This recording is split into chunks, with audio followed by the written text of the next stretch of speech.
Welcome to Bold Voices, Good Yarns. I'm your host, Ian Hensel. Behind every book lies an author's life story. So join me on an interactive journey as we step between the pages to explore how an author's life and their experiences have shaped the stories that we cherish and love. So sit back, relax, grab a cup of joe or a cocktail, and join me as we step between the pages. I am very excited because our guest today, Timothy J. Smith, is actually in France. So it's our first transatlantic podcast. Tim is an award-winning novelist and playwright. And Tim has combined global storytelling with on-the-ground aid, notably supporting Syrian refugees in Greece. He was involved with the Starfish Foundation, raising funds for vital supplies, coordinating direct relief efforts on Lesbos during the peak of the refugee crisis. His latest book, and you're going to see the cover on the screen, is Fire on the Island, a romantic thriller. So welcome, Tim. Welcome to our show. Thank you. I appreciate being here very much. So we're going to jump between the pages of your life because what fascinates me, I know a lot of podcasts talk about books and the character development, but what really fascinates me, sometimes it's a mildly curious notion that there's an author and a person behind the book, and I'm interested in that person. So can you share a bit about your upbringing and how that might have shaped your worldview and your work? I can. There are many aspects of that I could talk about, which would exceed the whole program, but I just developed a social consciousness sort of early on in my life. I grew up in a town which is Palm Springs, which at the time really was a reflection of the American population by percentage numbers of Blacks, Hispanics, Jews, Native Americans, and whites. It just, I just became, and we were all mixed up. We had one high school and we were all there. There wasn't like there were white high schools and black high schools and this sort of thing. For personal reasons, I spent a lot of time in a Jewish household as opposed to my own, and they were liberal and taught me a lot of stuff that I never heard at home. And I just became really quite conscious of wanting to basically help people, and that just started me off basically, and I never stopped. Yeah, it's interesting because we're based out of Palm Springs, and I know moved to Palm Springs from New York in the Midwest, but I know a little bit about the history. And Palm Springs at one time was rather homophobic because, as I understand, the city right next door, Cathedral City, is where the gay bars and bathhouses were because Palm Springs didn't want that there. When I was growing up, I'm in my 70s. So when I was growing up, really none of that existed anywhere. Palm Springs was not a gay town. The word gay was never even mentioned. I didn't know the word gay until several years later. Seriously, I didn't even know the word. But I I do know that diversity in the population, and there were real problems. And I started out really being kind of a proponent for civil rights for Blacks in town. At the time that I was growing up, Blacks were not admitted to the Palm Springs Hospital at all. If they had even a small problem, they had to call an ambulance from Riverside, 60 miles away. I was active with my Black student colleagues or friends, whatever you want to say, to actually help set up something called the Ashanti Club, which was the first club to really recognize the Black students on campus in high school. And there were just a lot of things that just raised my consciousness. And it went back, in some ways, it went back even further. And I can be very honest about this, that when Lorraine Hansberry wrote A Raisin in the Sun, and I was about 9, 10 years old, and I read that, I was so moved by it that in third grade, wrote my first play because of what I had read in her play. The seminal moment in my play was when freed freed slaves, they were all black, of course, freed slaves around a campfire were singing "Nobody Knows the Trouble I've Seen," and then they would steal away into the dark night and try to get to their freedom to the north. Somewhere uh, early on, I just had this this social consciousness, and it has always motivated my life. It motivated my choice in career, and it's definitely motivated my choice of what I've written in the novels that I've published. Can you talk a bit more about that? Were there any specific moments? Now you talked about, being very young and writing your first play, but what were the pivotal moments? And you said, that Raisin in the Sun. Was there anything else that inspired you to start writing? I'd always wanted to write. I always liked writing. I was never a writer that had another job and just wished I were a writer. I chose early on to work in basically uh, economic development to benefit lower income people. When I came of age, career age, after I finished college, I was looking for work. It coincided really with the war on poverty in America, which was a Lyndon Johnson notion that was carried out by Jimmy Carter.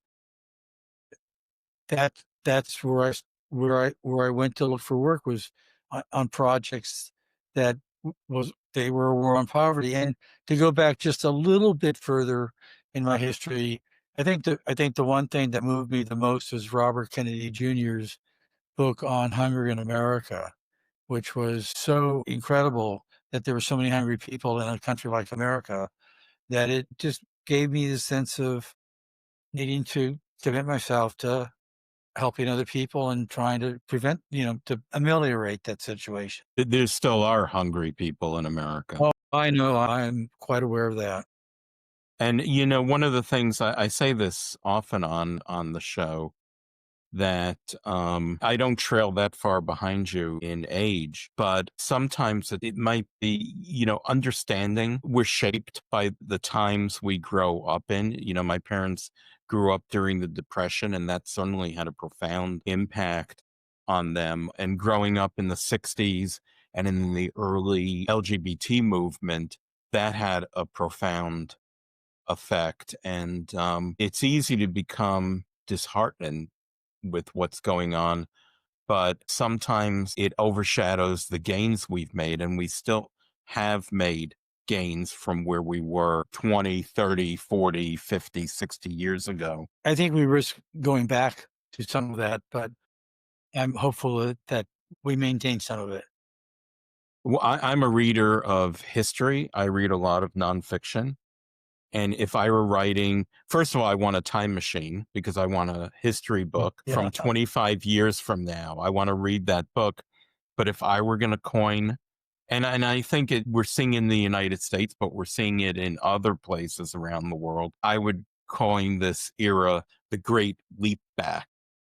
Yeah, That, it's I the would great agree. leap back we're going through. So, what role did reading play? Were there any authors, you mentioned Raisin in the Sun, but were there any other authors that had an influence on you or profound influence on you? That's a difficult question. I read so much, and I I I, I think I'd have to answer that it's just really the quality, not necessarily the authors, the specific books. Like, I read a book that talked about the three heroes of civil rights, and this is available when I was in high school, which was Martin Luther King, Gandhi, and I forget the third one, but just the fact that people could could make the world better through kind of self-sacrifice and effort for other people. I really can't identify a specific author. I will say that reading is how I became a writer. I never took a writing class. I think reading is the best education for a writer. When I decided to finally become a writer full time, I did take some workshops just to understand kind of the theory or the craft better, because I believe that it really is a craft that one learns and then once you learn the craft, you can break out of that craft and do some different things. No, I can't really identify any particular specific author that really changed my life in a sense. It was Oh, really, about it was really more about the life experiences. about the craft of writing, you're saying something that many other authors, I've heard them say, that of course, I've talked to authors that have studied writing, but the key to writing is sitting down and writing. And it is, and it's also reading. Reading teaches you that you can do a lot of things with writing, but but just writing. I mean, just do it. I forget who wrote the book word by word, but that's what it is. When people say they're getting stuck or don't know what to write, or they've got this idea but they've never really started, all my advice is always sit down and write the first word and just keep going. And it can be crap to start with, but eventually you go back to it and you make it better. Getting back to your social consciousness, how does that find its way into your work? It finds my way into all my work. I don't write things that have heavy messages. I don't want to be banging people over the head with messages, but I look for when I'm deciding what I want to write next, I look for issues that I think people ought to know about, but maybe don't really know much about. And those are things like human trafficking or the Palestinian-Israeli conflict, the fall of communism in Eastern Europe, and then the refugee crisis in Greece, which Fire on the Island is about, which led me actually to even a more recent book that's just come out, also called Istanbul Crossing, where I looked at the situation of the Syrian refugees in Istanbul and what what their lives are like and how they became smugglers to try to get into Europe. I'm always looking for the social issues that I think are the most pressing and that people need to know about. And then I come up with a sort of a suspenseful plot that'll keep people engaged. I don't want to hit people over the head with the message all the time. I want them to see what it really is like for ordinary people who are dealing with these things. What's it like for a 14-year-old African girl to be trafficked into prostitution? Or what's it like for kind of a normal family in a communist situation in Poland where suddenly that whole communist era is gone and there's a market economy and these people are clueless at how that even works. One of my jobs was to introduce a mortgage finance system to Poland for the first time in Polish history. And for the average Polish family who had been provided free housing, which was crap housing for 45 years under Soviet control, they had no idea how a real system worked for constructing and financing and buying housing. They were completely clueless about that. And my job was to make them less clueless about that. And that got me into homes and people's lives and their ability to pay for a house versus having a concrete box given to them for free. So all that. It sounds to me like you live and write your values. And I was smiling because when you said you're not heavy handed in your messaging, immediately Ayn Rand jumped to mind with, Atlas Shrugged and the Fountainhead, whose books were nothing but heavy handed, messaging. So she jumped to mind immediately. So I want to do a pivot and go into my favorite question that I love to ask people. And I've said this on every show that, when an author creates a book, they create a world and it's populated by people, and sometimes it aligns very closely with our world, sometimes not. Now, if you could, and because I think because I've, as a kid, always, there were books that, I wanted to live in that book. I wanted to be in that book. Mhm. So if you could live in a book, what book would you choose to live in or visit, and why? Of my books or No, of not your books. oh uh, um I think I would choose Leading Men by Christopher Castellani because it's all about the love affair between um, Tennessee Williams and Frank Merlot, who I knew nothing about. I've always loved that era, and in which they lived. Really like to have been part of that very exciting scene, which was slightly post World War II, or the era that of World War II with the writers, just the American writers like Hemingway, people like that. I just really would like to have experienced the experience in a sense of what inspired them to write the particular stories they wrote. Well, post-war was certainly a world, change, and civilization had just gone through what I call the "oh crap, what were we thinking" moment, where the boil on civilizations got lanced, and people thought, "What were we thinking?"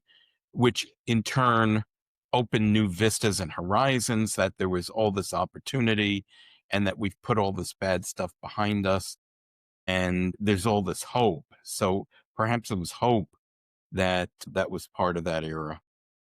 Yep. I think we're back into lancing that boil again. Yeah, well, one can only hope. I keep thinking that we've, with each year, I think, oh, now we've reached the "oh crap, what were we thinking" moment, and then I'm proved wrong. So what scares me is how big the boil is growing. But I think history shows that throughout history, the boil eventually either bursts or is lanced, and we kind of say what happened. And one of the other things, and why I ask people, about their upbringing, is because I am finding that we become victims of the loss of generational memory.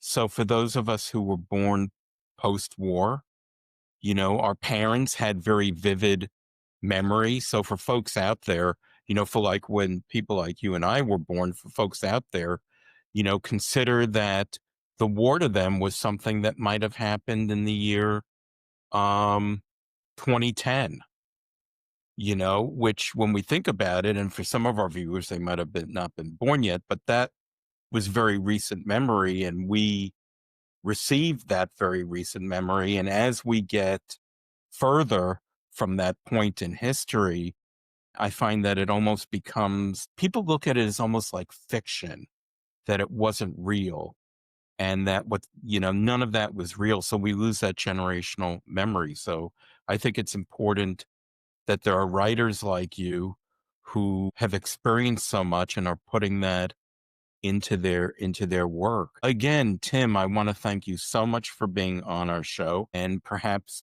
we can have you on our show again. Once again, everyone, we have been in conversation with Timothy J. Smith, whose book is Fire on the Island, a romantic thriller. That's on the screen. And again, thank you, Tim. And I want to remind everybody, because it's so important, to like us and subscribe, because that's how our content gets surfaced to viewers, and that's how people discover us. So thank you, Tim, again, and thank you, everyone, and we'll see you in our next episode of Bold Voices, Good Yarns. Thanks. Bye. Thank you. Bye. You've been listening to Bold Voices, Good Yarns, brought to you by Rattling Good Yarns Press. Subscribe to our channels on Spotify and YouTube, and follow us on social media. Search for Rattling Good Yarns Press. Also, visit our website at rattlinggoodyarns.com, where you can find great reads and interesting articles about the world of books. See you soon!